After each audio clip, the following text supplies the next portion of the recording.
Morning guys, यही hub में आपका स्वागत है। और आज हम पढ़ने जा रहे हैं संविधान का पार्ट 3, जिसमें हम जानेंगे भारतीय संविधान के कौन कौन से अनुसूचियां हैं। और यहाँ से बहुत ही क्वेश्चन आपको एग्जाम में देखने को मिलते हैं। हाल ही में कल का जो एग्ज़ाम हुआ है आईबी इंटेलिजेंट ब्यूरो का, तो उसमें आर्टिकल के बारे में पूछा था और जो स्रोत हमने वीडियो बनाया था वहाँ से भी क्वेश्चन पूछा था, जिसमें से आपका क्वेश्चन आ गया था कि मौलिक अधिकार कहाँ से लिया गया है। वो आपके यूएसए से लिया गया है और पूछ दिया था 51 ये वाला जब पूछ दिया था, मौलिक कर्तव्य वाला क्वेश्चन पूछा था। ये भी कल के एग्जाम में आईबी इंटेलिजेंट ब्यूरो के क्वेश्चन में आ चुका था। तो इसीलिए हम आपके सेवा में अगला पार्ट लाए हैं, जो कि है भारतीय संविधान की अनुसूचियाँ। देखिए, परीक्षा की दृष्टि से बहुत ही महत्वपूर्ण है और यहाँ से क्वेश्चन आपको एक जरूर देखने को मिलेगा ही मिलेगा।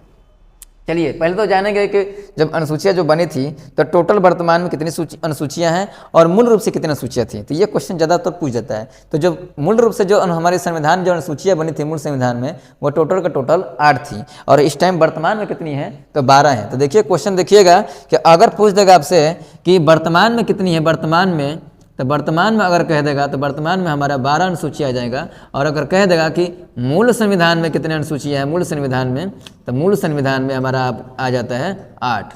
तो ये याद रखिएगा जरूर, ठीक है। चलिए पहले जानेंगे हम कि पहली अनुसूची कौन सी है। पहली अनुसूची है राज्य संघ राज्य क्षेत्र के नाम पर और उनकी सीमाएं, मतलब कि राज्य और संघ राज्य क्षेत्र के नाम पर उनकी सीमाएं जो है ये पहली अनुसूची में जाती है। तो पहली अनुसूची में राज्य और संघ के बारे में बतलाया गया है और उसका क्षेत्र के बारे में बतलाया गया है, ठीक है। तो इसे याद रखेंगे। पहला अनुसूची जो हमारा आता है वो राज्य क्षेत्र के बारे में आता है, जो कि अनुच्छेद कितना दे दिया है 1 से लेके 4 तक। देखिए हमने यहाँ पे संबंधित अनुच्छेद के बारे में बता दिया है और संबंधित विषय के बारे में भी यहाँ पर दर्शा दिया है। और यहाँ पे कौन कौन सी अनुसूचियाँ हैं, 12वीं अनुसूची है 12 तक, ये भी बतला दिया है। यहाँ पे थोड़ा सा देखेंगे हम, यहाँ पे इंडिकेट कर दिए हैं, यहाँ पे ये दे दिया है, संविधान संशोधन भी दे दिए हैं कि कौन से संविधान संशोधन के तहत हमने बाकी के जो 4 अनुसूचियाँ हैं उनको जोड़ा है। तो चलिए इस पहला हम जानेंगे पहली अनुसूची राज्य संघ और राज्य क्षेत्र के नाम पर उनकी सीमाएं। तो ये याद रखिएगा, इस तरह से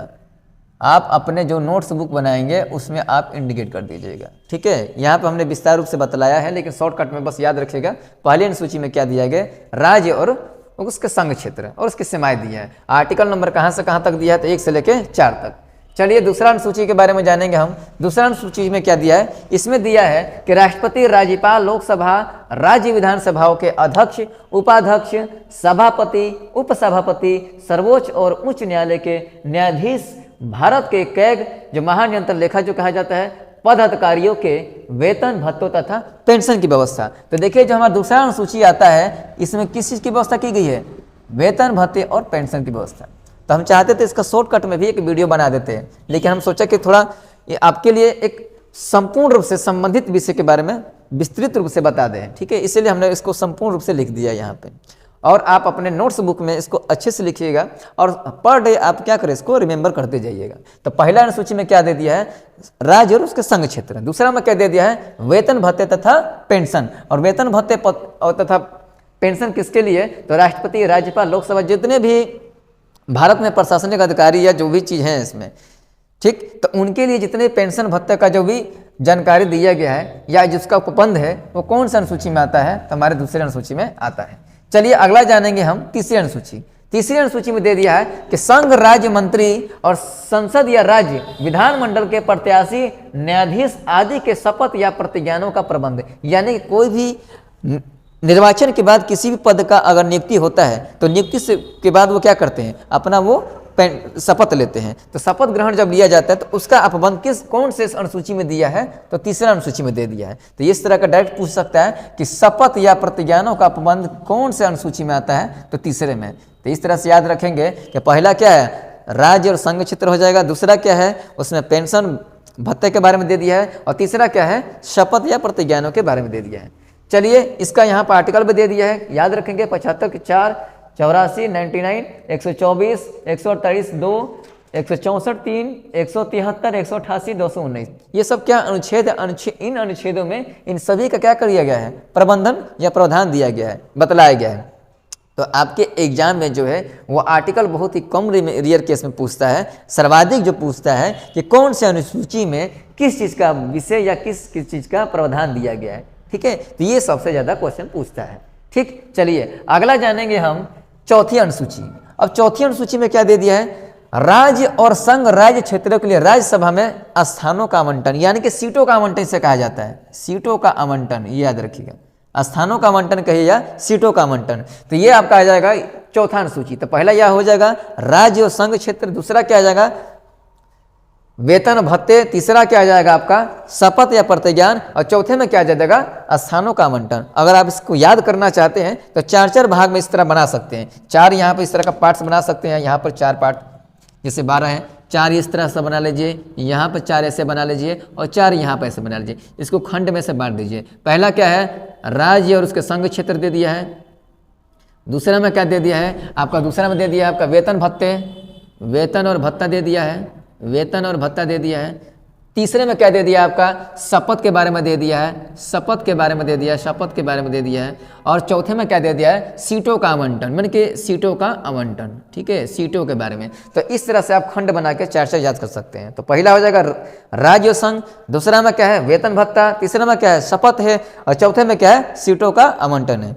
चलिए अगला जानेंगे हम पांचवी अनुसूची। पांचवी अनुसूची में दे दिया है अनुसूचित क्षेत्रों व जनजातियों के प्रशासन तथा नियंत्रण का बारे में दिया गया है, यानी कि इसमें जो भी जो क्षेत्र अनुसूचित क्षेत्र जो आते हैं या जनजातीय क्षेत्र का जो प्रशासनिक नियंत्रण है वो आपका कौन सी अनुसूची में आता है, तो पांचवी अनुसूची में आता है। और जो कि कौन सा आर्टिकल है 244 फर्स्ट आ जाता है, ठीक है, याद रखिएगा। तो आर्टिकल भी आपका आ सकता है, या तो पांचवी अनुसूची में किस चीज़ के बारे में दिया गया है, तो यहाँ पर याद करेंगे अनुसूचित क्षेत्र व जनजातियों के प्रशासन, तो ये आप यहाँ से लग लेंगे, ये आप यहाँ से बना सकते हैं, याद कर लेंगे। चलिए अगला जानेंगे छठवीं अनुसूची। बहुत ही सबसे ज़्यादा पूछा जाता है छठवीं अनुसूची। छठवीं अनुसूची में पूछ देता है कि कौन कितने राज्य के नाम आते हैं, ये आपका पूछ देता है। तो इसमें क्या है कि जो छठवीं अनुसूची है जो कि हमारे भारत का जो पूर्वोत्तर जो हिस्सा पड़ता है, पूर्वी हिस्सा, तो पूर्वोत्तर हिस्सा में असम आ जाता है, मेघालय आ जाता है, त्रिपुरा और मिजोरम।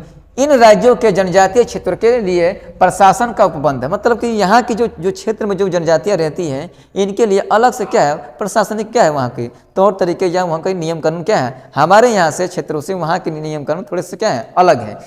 तो इसीलिए आ जाता है कि ये पूछ देता है यहाँ से कि छठवीं अनुसूची में कौन कौन से राज्य हैं। तो छठवीं अनुसूची में 4 राज्य आते हैं, जिसमें कौन कौन सा हो जाएगा असम, मेघालय, त्रिपुरा और कौन सा आ जाएगा मिजोरम हो जाएगा। ये आप याद जरूर रखिएगा, ठीक। चलिए अगला क्वेश्चन आ जाएगा हमारा 7वीं अनुसूची।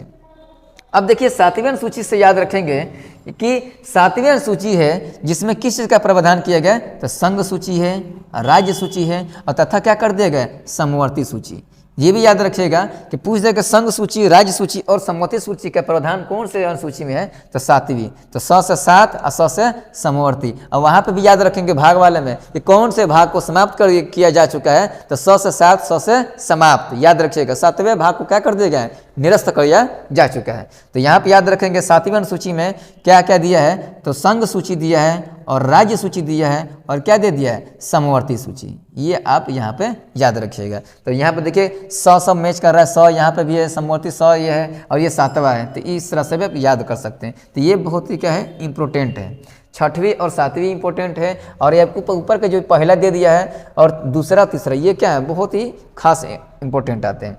अब देखिए तो यहाँ से जो शुरू में जो हमारे थे जो अनुसूचियाँ बनी थी, हमारे शुरू में 8 अनुसूचियाँ बन चुकी थी, लेकिन बाद में 4 अनुसूचियों को और से क्या किया जोड़ा गया। तो जो आता है कौन सा संविधान संशोधन के द्वारा हमने इन अनुसूचियों को जोड़ा। तो चलिए हमने 4 यहाँ पढ़ चुके थे, राज्य और संघ, वेतन भत्ता, तीसरा क्या शपथ और चौथा क्या था सीटों का आवंटन। चलिए अगला जानेंगे हम बाकी 4 को याद रख लिए। एसी और एसटी यहाँ पे अनुसूचित जनजाति, एसी और एसटी, ठीक है, एसी और एसटी दे देगा। उसके बाद क्या कर देगा 4 राज्य आ जाएगा हमारा असम मेघालय, यहाँ पे 4 राज्य असम मेघालय, यहाँ पे ए असम मेघालय त्रिपुरा और मिजोरम, ये 4 राज्य क्षेत्र आ जाएगा। उसके बाद आ जाएगा संघ सूची और राज्य सूची। तो यहाँ पर आ जाएगा संघ सूची, ठीक है, संघ सूची, राज्य सूची और क्या आ जाएगा समवर्ती सूची, ये आपका आ जाएगा। अगला कौन सा आ जाएगा हमारा 8वां में हमारा आ जाएगा संविधान द्वारा मान्यता भाषाओं का। अब देखिए 8वीं अनुसूची में क्या दिया है, संविधान द्वारा मान्यता 22 भाषाओं की सूची। अब 22 भाषाओं जो हमारा दे देता है वो कौन से सूची में दे दिया है, तो 8वीं सूची। तो डायरेक्ट क्वेश्चन पूछ देता है कि भाषाओं 22 भाषाओं का उपबंध कौन सी अनुसूची में दिया है? तो 8वें में। तो 8वां अनुसूची किससे संबंधित है? भाषाओं से संबंधित है, याद रखिएगा। तो यह आपका आगे यहाँ पर क्वेश्चन आ जाएगा, 22 भाषाओं से क्वेश्चन है, तो ये आप याद रखिएगा। तो यहाँ पर हमारा अगला आ जाएगा, कौन सा आएगा? भाषा। तो भाषा से अगर कह देगा कि 22 भाषाओं का उपबंध कौन से आर्टिकल में दिया है या कौन से अनुसूची में दिया है? तो 8वीं अनुसूची में दे दिया है। तो भाषा का उपबंध यहाँ पर दे दिया है। चलिए अगला जानेंगे 4। अब देखिए जो 9वां अनुसूची है, 10वां अनुसूची है, 11वीं अनुसूची है और 12वीं अनुसूची है, इनको कौन से संविधान संशोधन के द्वारा और कौन से सन में जोड़ा गया है? तो चलिए पहला जानेंगे हम यहाँ पे। देखिए तो ये संविधान भाषाओं दिया था ना, ये जरूर याद रखिए, 344, 351, 246 जो दिया समवर्तित सूची, ये आप याद कर लीजिएगा। चलिए अगला जानेंगे 9वीं अनुसूची। 9वीं अनुसूची में दिया है पहला संविधान संशोधन। तो पहला संविधान संशोधन कौन से सन में हुआ था? तो 1951 में हुआ था। तो ये आपका क्वेश्चन यहाँ से पूछ देता है कि पहला संविधान संशोधन कब हुआ था?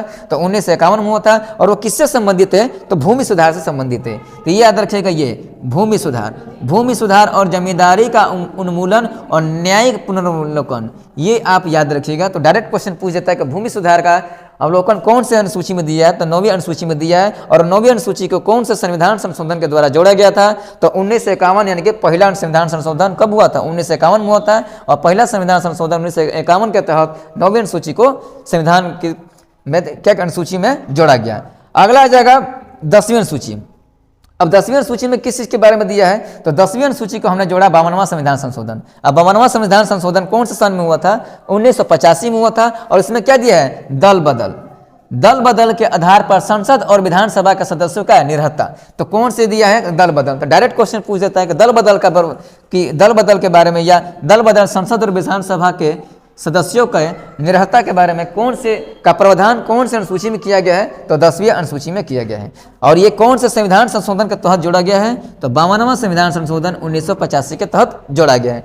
चलिए अगला क्वेश्चन आ जाएगा हमारा 11वीं अनुसूची। अब 11वीं अनुसूची में दिया है, पहला पूछ देगा कि 11वीं अनुसूची जो दिया है वो कौन से संविधान संशोधन के तहत जोड़ा गया है? तो ये हमारा आ जाएगा 73वां संविधान संशोधन।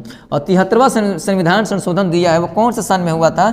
1992 में हुआ था। तो ये याद रखेंगे, 73वां संविधान संशोधन 1992 के तहत 11वीं अनुसूची को हमने क्या किया था? अनुसूची में जोड़ा गया था। और इसमें किस चीज के बारे में बताया गया है? तो पंचायतों की शक्तियां व उत्तरदायी के निर्धारित के प्रावधान दिए गए हैं। तो पंचायत के बारे में जो पंचायतों को जो शक्तियां हैं वो कौन से अनुसूची में दिया है? तो 11वीं अनुसूची में दे दिया है। कौन सा संविधान संशोधन के तहत? तो 73वां संविधान संशोधन कौन सा सन हो जाएगा? 1992 के तहत हो जाएगा। अगला आ जाएगा हमारा 12वीं अनुसूची।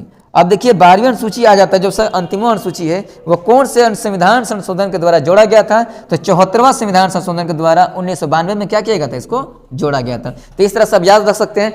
पहलवा संविधान संशोधन, 52वां संविधान संशोधन, 73वां और 74वां हो जाएगा। कौन सा सन हो जाएगा? 1951, 85, 92। तो याद रखिएगा, यहाँ पे हो जाएगा 51, 85 हो जाएगा, ये क्या जाएगा? 92। तो पहलवा, 52वां, 73वां और 74वां हो जाएगा। और 12वां अनुसूची जो दिया है इसमें किस का प्रावधान दिया गया? नगर पालिकाओं का शक्ति के बारे में। तो नगर पालिकाओं के शक्ति व उत्तरदायी निर्धारित जो प्रावधान दिया है वो कौन से अनुसूची में आ जाएगा? तो हमारा 12वीं अनुसूची में आ जाएगा। तो कौन सा आपका आर्टिकल पड़ जाएगा? 243 ब पड़ जाएगा। और यहाँ पे जो दिया है पंचायतों की शक्तियाँ जो दिया है 243 छ पड़ जाएगा। तो आर्टिकल भी आप याद रखिएगा और साथ साथ में इसके अनुसूची के बारे में संबंधित विषय के बारे में भी याद रखिएगा। तो सबसे ज़्यादा क्वेश्चन पूछ जाता है कि मूल संविधान में कितने अनुसूचियाँ थी? तो मूल संविधान में हमारे 8 अनुसूचियाँ थी, लेकिन वर्तमान में कितनी है? टोटल 12 है। तो क्वेश्चन घुमा कर पूछ सकता है, मूल संविधान पर पूछ सकता है या वर्तमान में पूछ सकता है। तो ये आप जरूर याद रखिएगा।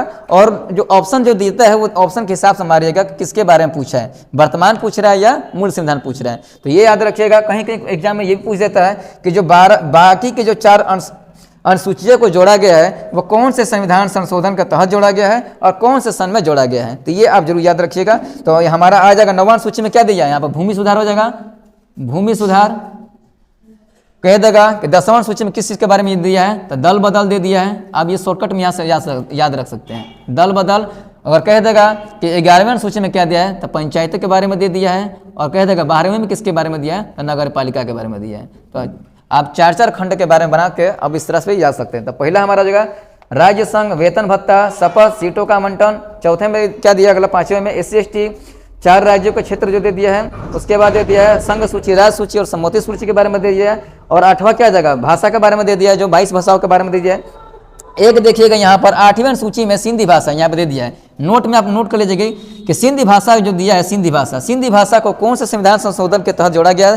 तो 21वें संविधान संशोधन अधिनियम कौन सा जगह? 1967 हो जाएगा। 1967 के द्वारा क्या किया गया था? इसको जोड़ा गया था। तो ये पॉइंट आप याद रखिएगा कि जो हमारी 8वीं सूची में सिंधी भाषा जो कि 21वें संविधान संशोधन के अधिनियम 1967 के द्वारा क्या किया गया था? इसको जोड़ा गया था। तो इस तरह से आप याद रखिएगा अनुसूची के बारे में। और यहाँ से क्वेश्चन एक जरूर आपको देखने को मिलेगा। कल के जो एग्जाम जो हुआ था आईबी का जो हुआ था, इंटेलिजेंट ब्यूरो का, वहाँ से आपके क्वेश्चन पूछा था कौन कौन से स्रोत लिया गया था। तो मूल अधिकार के बारे में पूछा था जो कि हमने यूएसए से लिया गया है। और मौलिक कर्तव्य जो दिया है कौन सा आर्टिकल देता है, कौन सा भाग, तो 4 क यानी कि 51 क के अंतर्गत आता है वो। तो वो वहाँ से क्वेश्चन आपका पूछा था। तो ये आप रिमेंबर रखिएगा और उसको नोट्स बना कर रखिएगा और यहाँ से क्वेश्चन जो भी है आप रिमेंबर रखिएगा। तो चलिए अगला बार हम आपके लिए इसके आगे जितने भी आर्टिकल हैं 395 आर्टिकल है, तो उस प्रत्येक भाग और उसके आर्टिकल के संबंधित के बारे में विस्तृत रूप से अगले वीडियो में आपके लिए लाएंगे। तो जय हिंद, जय भारत।